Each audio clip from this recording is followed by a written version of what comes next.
निश्चिंत भाव आम आठगड़ जिते एनएसी अच्छी आम म्यूनिसिपालिटी दाबी करुचु निश्चित भाव किसी सुफल मिल बोली जदि म्यूनिसिपालिटी रहीकि आम जिला निहाती आम जिला स्तरीय समस्त सुविधा सुजोग आम हाथ बांधे पाइबे।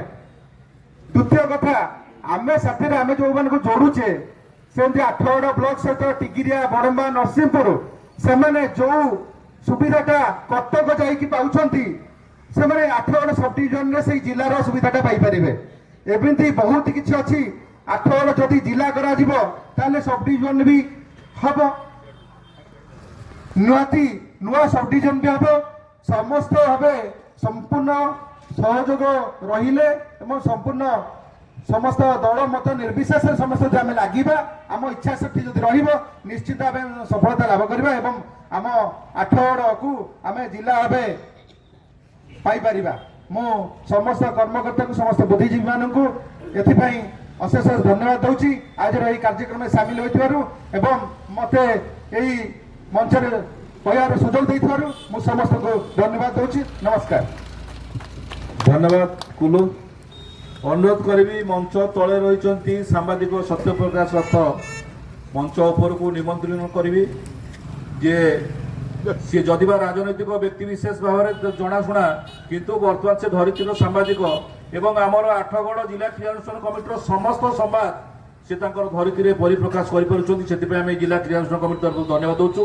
तेणु आठगड़ जिला क्रियानुष्ठान संपर्क में मत रखिए ये आठगड़ जिला संपर्क में साथी सभापति सांबादिक बंधु उपस्थित आठगढ़ बुद्धिजीवी वरिष्ठ नागरिक वृंद सर्वोपरि तले बसी कांग्रेस विधानसभा प्रार्थी साथी सुदर्शन भाई बड़ भाई प्रभाकर पट्टनायक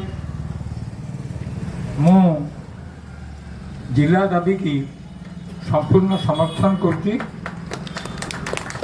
एवं ये समर्थन केवल समर्थन नुह या पछरे दृढ़ भाव ठिया होती किंतु एठी अछंती वरिष्ठ आईनजीवी ताराकृष्ण दास फणिभूषण रथ महोदय से मोठू अधिक अभिज्ञ अधिक कार्यकारी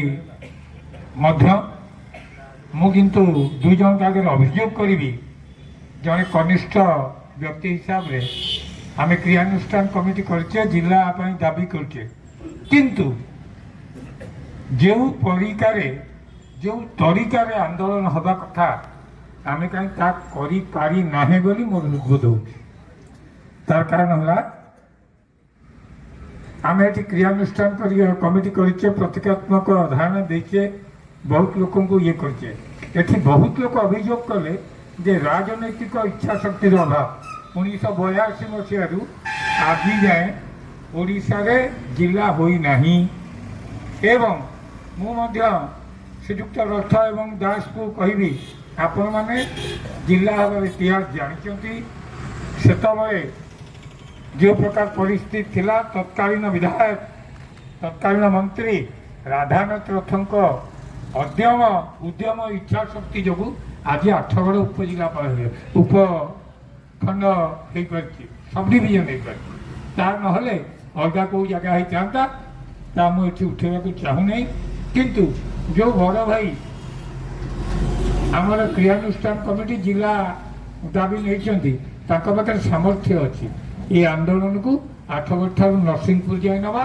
एवं ये जो आंदोलन होती राज्य सरकार कान पड़ो तार जो खसड़ा प्रस्तुत करने कथा से खसड़ाटी आप प्रस्तुत करूँ 4 तारिख रे फेब्रुआरी 4 तारिख रे आप आठगड़ बंद करेंगे ठीक अच्छी एवं आजिकाली सरकार तो लोकों सरकार बोली कहते मुख्यमंत्री डिवेंट साइट खोली आमर वरिष्ठ एवं कनिष्ठ मान को नहीं 4टा जाक ब्लॉक 3टा जाक एनआईसी नेतृवृंद को नहीं आठगड़ जिला मुख्यमंत्री पाखे दाबी कर जाऊ एवं से जाए कथा जाऊ एवं आठगड़ उपखंडर समस्त प्रकार खसड़ा जहाँ मुझे कथा ये ଆଗରୁ ଯାହା ହେଇଥିଲା ରାଧାନାଥ ରଥଙ୍କ ସମୟରେ ମୁଁ ତାକୁ ଏଠି ଉପସ୍ଥାପନ କରିବାକୁ ଚାହୁଁନାହିଁ। ୟା ମଧ୍ୟରେ 50-70 ବର୍ଷ ହେଇଗଲାଣି, ତେଣୁକରି ନୂଆ କେମିତି ହେଇପାରିବ ସେଥିପାଇଁ ମୁଁ 2 ଜଣ ବରିଷ୍ଠ ବ୍ୟକ୍ତି ଯେଉଁମାନଙ୍କ ବ୍ୟକ୍ତିତ୍ୱ ଆଠଗଡ଼ରେ ଚାଲିଛି ସେଇମାନଙ୍କୁ ଅନୁରୋଧ କରୁଛି। ସେଇମାନେ ଚାହିଁଲେ ମଣ୍ଟୁନାଙ୍କ ସାଙ୍ଗରେ ରହିଲେ ଆଠଗଡ଼ର ଜିଲ୍ଲା କରିବାର ଖସଡ଼ା ଆହୁରି ସୁନ୍ଦର ଭାବେ ପ୍ରସ୍ତୁତ ହେଇପାରିବ ଏବଂ ନୂତନ ଭାବରେ ଦାବି ନେଇ ଆମେ କେମିତି ଭୁବନେଶ୍ୱରରେ ରାଜ୍ୟ ପାଖରେ ପହଞ୍ଚାଇବା ସେ ଖସଡ଼ା ପ୍ରସ୍ତୁତ କରନ୍ତୁ। ଏତିକି କହିଦେଉଛି। ଧନ୍ୟବାଦ ଧନ୍ୟବାଦ ବଢ଼ିଆ ଧନ୍ୟବାଦ ସତ୍ୟପ୍ରକାଶ ରଥ। ନିଶ୍ଚିତ ଭାବରେ କାର୍ଯ୍ୟକ୍ରମକୁ ଆହୁରି ଆଗକୁ ନିଆଯିବ, ଟଙ୍କା ଦେବି କି କାରଣ ସମସ୍ତଙ୍କର ଧୈର୍ଯ୍ୟ ରହିବା ଦରକାର ଯେ ଆପଣ ଆଶା ରଖିଛନ୍ତି ଆଠଗଡ଼ ଜିଲ୍ଲା ନିଶ୍ଚିତ ଦିନେ ନା ଦିନେ ହେବ। କାରଣ ଦେଶ ସ୍ୱାଧୀନତା ପାଇଥିଲା ଏତେ କମ୍ ଦିନେ ନୁହଁ। ଦେଶ ସ୍ୱାଧୀନତା ହେବାକୁ 150 ବର୍ଷ 200 ବର୍ଷ ଲାଗିଥିଲା। ଆଉ ମହାତ୍ମା ଗାନ୍ଧୀ ସେ ସ୍ୱପ୍ନ ଦେଖିଥିଲେ ଦେଶକୁ ସ୍ୱାଧୀନତା କରିବା ପାଇଁ ଏବଂ ଆମେ ମଧ୍ୟ ଆଠଗଡ଼ବାସୀ ସ୍ୱପ୍ନ ଦେଖିଛେ ଆଠଗଡ଼କୁ ଜିଲ୍ଲା କରିବା ପାଇଁ। ଯଦି ଆପଣମାନଙ୍କର ସମସ୍ତଙ୍କର ସାହାଯ୍ୟ ସମର୍ଥନ ଦଳ ମତ ନିର୍ବିଶେଷରେ ଏ ଜିଲ୍ଲା କ୍ରିୟାନୁଷ୍ଠାନ ପ୍ରତି ରହିବ ତେବେ ନିଶ୍ଚିତ ଭାବରେ ଆଗାମୀ ଦିନରେ ଆଠଗଡ଼ ଜିଲ୍ଲା ହେବାଟା ନିଶ୍ଚିତ। ମୁଁ ଅନୁରୋଧ କରିବି ଆମ ନିକଟରେ ଅଛନ୍ତି, ମଞ୍ଚ ଉପରେ ଅଛନ୍ତି, ସମର୍ଥନ ହାତ ବଢ଼େଇଛନ୍ତି ଆଠଗଡ଼ର ଅବସରପ୍ରାପ୍ତ ସୈନିକ ସଂଘର ସମ୍ପାଦକ ରହିଛନ୍ତି ରମେଶ ଚନ୍ଦ୍ର ନାୟକ। ଅନୁରୋଧ କରିବି ସେ ତାଙ୍କର ମତ ରଖିବେ। ନମସ୍କାର। ଆଠଗଡ଼ ଜିଲ୍ଲାର କ୍ରିୟାନ୍ୱୟନ ଅନୁଷ୍ଠାନ ପ୍ରେସିଡେଣ୍ଟ, ଭାଇସ୍ ପ୍ରେସିଡେଣ୍ଟ, ଆବାହକ ଆଉ ବରିଷ୍ଠ ନାଗରିକ, ଉପର ତଳ ଉପରେ ଥିବା ସମସ୍ତ ମଞ୍ଚାଧିକାର ଅଭିଜ୍ଞତା ଲୋକମାନଙ୍କୁ ସମସ୍ତେ ନମସ୍କାର କରୁଛି। ସମସ୍ତଙ୍କର ଗୋଟେ ଆଶା ଅଛି ଯେ ଆଠଗଡ଼ ଜିଲ୍ଲା ହେଉ, ସମସ୍ତଙ୍କ ଭିତରେ ଅଛି କିନ୍ତୁ ଆସିପାରୁନାହାନ୍ତି। କିନ୍ତୁ ଉତ୍ସାହଟା ଅଛି, କୌଣସି କାରଣ ସେମାନେ ଆସିପାରୁନାହାନ୍ତି। ତେଣୁ ଆମେମାନେ ବି ଆପଣମାନେ ବହୁତ ଅଭିଜ୍ଞତା ଲୋକ ଯେ ଅଛନ୍ତି, ଯାହା ଆପଣ କହିଛନ୍ତି ମୁଁ ବି ସମର୍ଥନ କରୁଛି। ଆଗକୁ ଆମେ ସମର୍ଥନ କରିବୁ, ଏତିକି କହୁଛି। ଧନ୍ୟବାଦ। ଧନ୍ୟବାଦ। ଆମ ମଞ୍ଚ ଉପରେ ଅଛନ୍ତି ବଡ଼ ଭାଇ ବିଚିତ୍ରାନନ୍ଦ ସେଠୀ, ଆଦିବାସୀ ହରିଜନ ମାନଙ୍କର ନେତା। ଅନୁରୋଧ କରିବି ସେ ତାଙ୍କର ମତ ରଖିବେ ଆଠଗଡ଼ ଜିଲ୍ଲା ସମ୍ପର୍କରେ। ଆଜି ଜିଲ୍ଲା କ୍ରିୟାନୁଷ୍ଠାନ କମିଟିର ସଭାପତି ତଥା ଆଜିର ସଭାପତି, ମଞ୍ଚ ଉପରେ ବସିଥିବା ସମସ୍ତ ଅତିଥିବୃନ୍ଦ ଏବଂ କମିଟିର ସଭ୍ୟବୃନ୍ଦ, ମୋ ସାମ୍ନାରେ ବସିଥିବା ଆଠଗଡ଼ ଅଞ୍ଚଳର ସମସ୍ତ ମୁରବୀ ଏବଂ ଭାଇମାନେ, ଆମେ ସମସ୍ତଙ୍କ ସହିତ ଜିଲ୍ଲା କ୍ରିୟାନୁଷ୍ଠାନ କମିଟି ସହିତ ଧାରଣାରେ ବସିବା ସହିତ କିଛି ଲୋକଙ୍କ ସହିତ ମୋର ବ୍ୟକ୍ତିଗତ ଭାବେ ଯୋଗାଯୋଗ କରେ। କେମିତି ୟାକୁ ସଫଳ କରିବା, କେମିତି ଜିଲ୍ଲା ପାଇବା। ତେଣୁ ବହୁତ ଲୋକଙ୍କର ମତାମତ ଯେ ଆମେ ଆଠଗଡ଼ିଆ ହିସାବରେ ଆମେ ବହୁତ ଜିନିଷ ହରେଇଛେ। କାହିଁକିନା ଏଇ ଆଠଗଡ଼ ମାଟି 10 ବର୍ଷ ମୁଖ୍ୟମନ୍ତ୍ରୀ ଏବଂ 34 ବର୍ଷ ମଧ୍ୟରେ କ୍ୟାବିନେଟ୍ ମନ୍ତ୍ରୀ ପାଇଛେ। କିନ୍ତୁ ଆମମାନଙ୍କର ଲୋକଙ୍କ ମତ, ଆମମାନଙ୍କର ଏକତାର ଅଭାବ ଯୋଗୁଁ ଆଜି ଏ ମାଟି ଠିକ୍ ସମ୍ମାନ ପାଇପାରି ନାହିଁ। ମୁଁ ଆଜି ଏଇ ମଞ୍ଚ ତରଫରୁ, ଏ ଅନୁଷ୍ଠାନ ତରଫରୁ ସଭ୍ୟ ହିସାବରେ ଆମକୁ କହିଦେବାକୁ ଚାହେଁ, ଆମେ ଆଠଗଡ଼ିଆ, ଆମେ କ'ଣ ଏକତା ହେଇପାରିବା ନାହିଁ? ଆମେ ଦୀର୍ଘ 78 ବର୍ଷ ଦେଶ ସ୍ୱାଧୀନତା ହେଲା ପରେ ଏତେ ଇଲେକ୍ଟ୍ରୋନିକ୍ସ ମିଡ଼ିଆ ଏବଂ ପ୍ରିଣ୍ଟ ମିଡ଼ିଆରେ ଆମେ ସବୁ ଜାଣୁଛେ, ଦେଖୁଛେ, ସୋସିଆଲ ମିଡ଼ିଆରେ ସବୁ ଜାଣିପାରୁଛେ। ଆମେ କ'ଣ ଆଠଗଡ଼ିଆ ନୁହଁ? ତେଣୁ ମୋର ନିବେଦନ ଆପଣମାନଙ୍କୁ, ମୋର ଜୋର ସ୍ତରରେ ନିବେଦନ ଆପଣମାନଙ୍କୁ, ଆମେ ଆଜି ଦଳବର୍ଣ୍ଣ ନିର୍ବିଶେଷରେ ସମସ୍ତଙ୍କୁ ନିବେଦନ କରୁଛୁ, ସମସ୍ତେ ଆମେ ଆଠଗଡ଼ିଆ ଏକଜୁଟ ହେବା ଏବଂ ଆଠଗଡ଼ ଜିଲ୍ଲା ହେବା ପର୍ଯ୍ୟନ୍ତ ଶେଷ ବିନ୍ଦୁ ରକ୍ତ ଦେଇ ଲଢ଼େଇ କରିବା। ଏହା ହିଁ ମୋର ପ୍ରତିଜ୍ଞା ଆଉ ଶପଥ। ଧନ୍ୟବାଦ। ଯେଉଁ କଥା କହିଲେ ବଡ଼ ଭାଇ ବିଚି ଭାଇ ତାହା ନିରାଟ ସତ୍ୟ। ଆମେ ଆଜି ଏଇ ଆଠଗଡ଼ ଜିଲ୍ଲା କ୍ରିୟାନୁଷ୍ଠାନ କମିଟି ଯେଉଁ ମଞ୍ଚ ଅଛି, ସଚେତନତା ମଞ୍ଚ, ସେ ସଚେତନତା ମଞ୍ଚରେ ଆଠଗଡ଼ବାସୀଙ୍କୁ, ତିଗିରିଆବାସୀଙ୍କୁ, ବଡ଼ମ୍ବାବାସୀଙ୍କୁ, ନରସିଂହପୁରବାସୀଙ୍କୁ ଏଇଠାରୁ ସଚେତନ କରିବା ପାଇଁ ଆମେ ଅନୁରୋଧ କରିବୁ ଯେ ସୁଭାଷ ବୋଷ କହିଥିଲେ, ତମେ ମୋତେ ରକ୍ତ ଦିଅ, ମୁଁ ଦେଶକୁ ସ୍ୱାଧୀନତା ଦେବି। ଆମେ ଆଜି ଏଇଠାରେ କହୁଛୁ ଯେ ଆଠଗଡ଼ ଅଞ୍ଚଳର ଆଠଗଡ଼ବାସୀ ଆମକୁ ଆପଣ ସହଯୋଗରୁ ହାତ ବଢ଼ାନ୍ତୁ, ଆମେ ଆଠଗଡ଼ ଜିଲ୍ଲା କରିବୁ। ଏ ପ୍ରତିଶ୍ରୁତି ଆମେ ଆପଣଙ୍କୁ ଦେଉଛୁ। ଆଠଗଡ଼ ଦିନେ ନା ଦିନେ ନିଶ୍ଚିତ ଭାବରେ ଜିଲ୍ଲା ହେବ। ତେଣୁ ଆମ ନିକଟରେ ରହିଛନ୍ତି ବରିଷ୍ଠ ଆଇନଜୀବୀ ନବକିଶୋର ରାଉତ ରହିଛନ୍ତି। ମୁଁ ମଞ୍ଚ ଉପରେ ଅନୁରୋଧ କରିବି ସେ ତାଙ୍କର ମନ୍ତବ୍ୟ ରଖିବେ।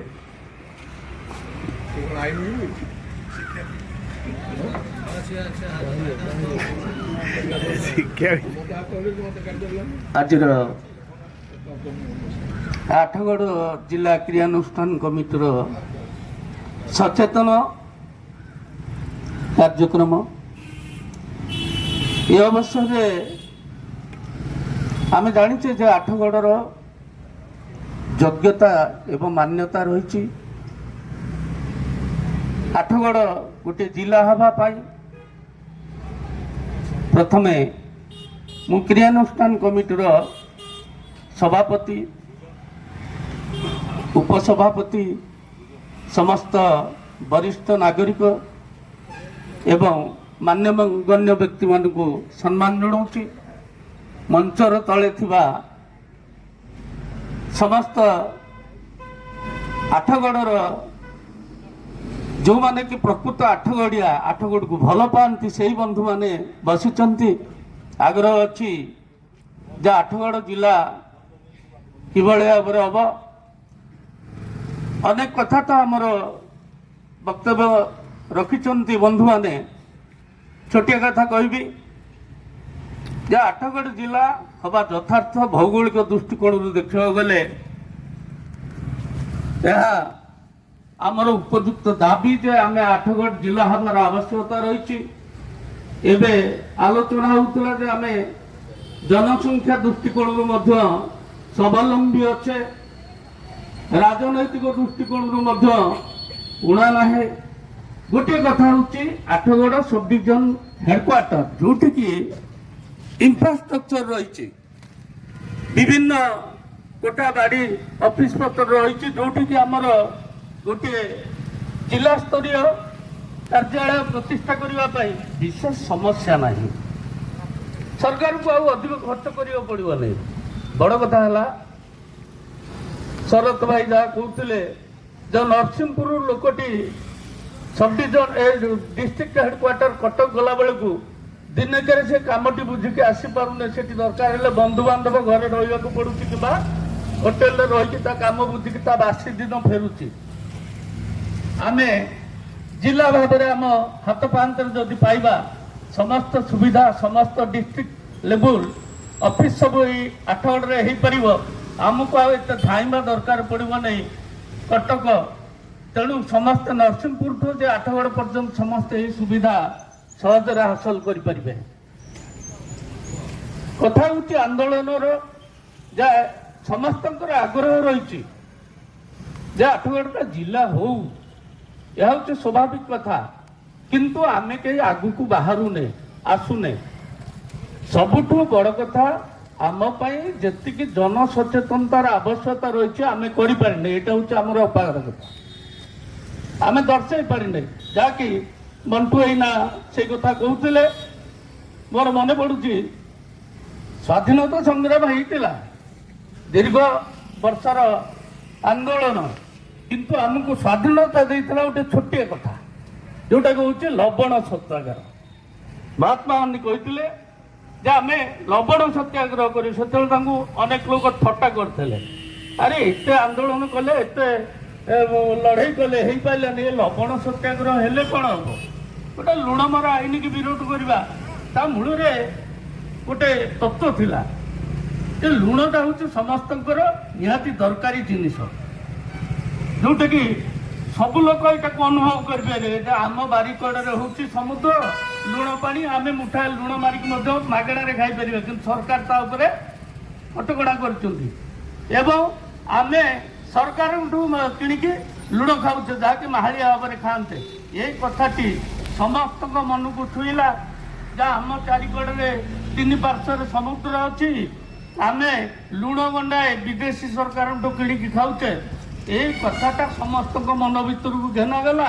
ତେଣୁ ସମଗ୍ର ଭାରତ ବର୍ଷରେ ଜାତି ଧର୍ମ ନିର୍ବିଶେଷରେ ସବୁ ଲୋକମାନଙ୍କୁ ଜାବୁଡ଼ି ଧରିବାର ସେଇ ଆନ୍ଦୋଳନ ହିଁ ପ୍ରେରଣା ଦେଇଥିଲା, ଯାହାକି ଆମକୁ ସ୍ୱାଧୀନତା ଦେଇଥିଲା। ସେହିଭଳି ଭାବରେ ଆଜି ମୁଁ ଅନୁରୋଧ କରିବି ଆମର କ୍ରିୟାନୁଷ୍ଠାନ କମିଟିର ସଭାପତି ଏବଂ ଉପଦେଷ୍ଟା ଅନ୍ୟାନ୍ୟ ସଦସ୍ୟମାନଙ୍କୁ ଆମେ ପ୍ରତ୍ୟେକ ଲୋକ ପାଖରେ ପହଞ୍ଚାଇବା ଦରକାର ଯେ ଆଠଗଡ଼ ଜିଲ୍ଲାଟା ଆମ ପାଇଁ ଅପରିହାର୍ଯ୍ୟ ଆବଶ୍ୟକତା ରହିଛି, ଯେଉଁଥିରେ କି ଆମେ ବିବିଧ ଉପକାର ପାଇପାରିବା ଏ କଥାକୁ ସମସ୍ତେ ଯେତେବେଳେ ଅନୁଭବ କରିବେ ସେତେବେଳେ ଏ ଆଠଗଡ଼ ଜିଲ୍ଲା ନିଶ୍ଚିତ ଭାବରେ ସଫଳ ହେବ ଏ ବିଶ୍ୱାସ ମୋର ଅଛି ଆପଣମାନଙ୍କର ଅଛି ଏବଂ ପ୍ରତ୍ୟେକ ଆଠଗଡ଼ିଆର ମଧ୍ୟ ରହିବା ଦରକାର ରହିଛି। ଯେଉଁ ପ୍ରତୀକାତ୍ମକ ଧର୍ମଘଟ ଚାଲିଥିଲା ତାହା ବର୍ତ୍ତମାନ ଆଉ ଟିକେ ବ୍ୟାପକ ହେବା ଦରକାର। ପ୍ରଥମ ପଦକ୍ଷେପ ଯାହା ନିଆଯାଇଛି ପ୍ରଥମେ ବଜାର ବନ୍ଦ କରାଯିବ। ବଜାର କମିଟି ଏବଂ କମିଟିର ସଦସ୍ୟ ଏବଂ ପ୍ରତ୍ୟେକ ଦୋକାନୀ ସିଏ ମଧ୍ୟ ଆଠଗଡ଼ିଆ ସିଏ ମଧ୍ୟ ତାଙ୍କର ସେଇ ଆନ୍ତରିକତା ରହିବା ଦରକାର। କେହି ଯାଇକି ଦୁଆରେ ଛିଡ଼ା ହେଇକି କହିବେ ନା ବନ୍ଦ କର ରାଜୁ ବନ୍ଦ କରାଯାଇଛି ନା, ମୋର ମଧ୍ୟ ଏଥିରେ କିଛି କର୍ତ୍ତବ୍ୟ ରହିଛି। ମୁଁ ଦୋକାନଟି ବନ୍ଦ କରିବି, ସରକାରଙ୍କୁ ମଧ୍ୟ ପ୍ରତିବାଦ ଜଣେଇବି ଯେ ଆଜି ମୋ ଦିନଟିଏ କେବଳ ଆଠଗଡ଼ ପାଇଁ ଉତ୍ସର୍ଗ କରିଛି ଏବଂ ମୋର ଜୀବନ ଜୀବିକା ଦିନଟିଏ। ଆଚ୍ଛା ଆଚ୍ଛା ହଉ ତମ ଘର କୋଉଠି? ତୁ କହିଲି ଆମ ଘର କୋଉଠି ବେଟା? ଓ ତୁ ଆଠଗଡ଼ିଆ? ଆଠଗଡ଼ିଆ ମୁଁ କହିକି ଆଉ ଭାରି ଖୁସି ହେଲେ କହିଲେ ଆଠଗଡ଼ ଯଦି ଜିଲ୍ଲା ହେଇଯାଏ ତାହେଲେ ଆମର କେତେ ଉଜ୍ଜଳ ହବ ନା ହଉ ତମ ଲାଗ ତ ପିଲାଙ୍କର ଏକଲେ ଯାହାର ଭଇଥିଲା ସେତେବେଳକୁ ବେଶୀ କହିବା। ଧନ୍ୟବାଦ। ମଞ୍ଚ वरिष्ठ आईनजीवी समाजसेवी श्रीजुक्त हरिभूषण रथ महोदय एवं उपस्थित थिबा अनेक अनुष्ठान सहित संपृक्त एवं आठगड़ पौरांचल वरिष्ठ नागरिक संघर सभापति वरिष्ठ आईनजीवी श्रीजुक्त रामकृष्ण दास महोदय एवं मंचासीन समस्त अतिथिवृंद एवं मंच तल थिबा आठगड़ जिला दाबी जो मैंने आग्रह प्रकाश कर मंच तले बसी से अशेष नमस्कार करुच्ची एवं धन्यवाद दूँ। बंधुगण मु पूर्व अनेक वक्ता आठगड़ को कहीं जिला करा से विषय कही सारी तेज गोटे कथा ये आंदोलन जो आरंभ होता कटक जो कटक गोटे पुराना जिला हिसाब से 6टा सब डिविजन ता भितर था प्रत्येक सब डिविजन को गोटे गोटे जिलार मान्यता दिगला जिते सरकार तत्कालीन सरकार ये मान्यता देते से आठगड़ भी आंदोलन कर आठगड़ को कहीं जिला कराना से निआ कोली कोली ता भितर टे घी ढाइले किए ना गणतंत्र परिक्रमा गोटे अनुष्ठान अग्रणी अनुष्ठान ये आठगड़र से आरंभ कले आंदोलन कर पंथा देले आरंभ कले आज से आसी पहुंची आठगड़ जिला दाबी क्रियानुष्ठान कमिटी पाखे पहुंची आम समस्ते कौटी ना कौटी आमर त्रुटि टिके रही जाउची कौटी ना कौटी आमर किसी असुविधा रही जाउची जो ये आंदोलन ठीक भाव में गढ़ी उठी पारुनी तेणु मु कहि ये हूँ गोटे सचेतनता सृष्टि करने आठगड़र ये जो क्रियानुष्ठान कमिटी जो प्रयास कर प्रयास को मुझे आंतरिक समर्थन जनावा संगे संगे जड़े आठगड़र लोक हिसाब से आठगड़ माटीर सम्मान हिसाब से जिते 5टा सब डिविजन को करागला जिला घोषणा करागला ये आठगड़र कौन आठगड़िया दोष रहा आठगड़िया गोटे सब डिविजन हो पारे या पूर्व जो जो सब डिविजन को करा जिलार मान्यता दि जाती कौन भित्तिभूमि जिलापी थिला कि से भित्तिभूमि सृष्टि करागला आग जिला करागला तापर जिलार भित्तिभूमि सृष्टि करा जाए जिला सब प्रकार ये करागला आठगड़ किंतु भित्तिभूमि अच्छी आमर एवं सब प्रकार सुविधा थाई अनेक जिला स्तरीय अफिस आठगड़ अच्छी सब थाई भी सुधा कहीं सरकार तक शुणुना कर्णपात करूना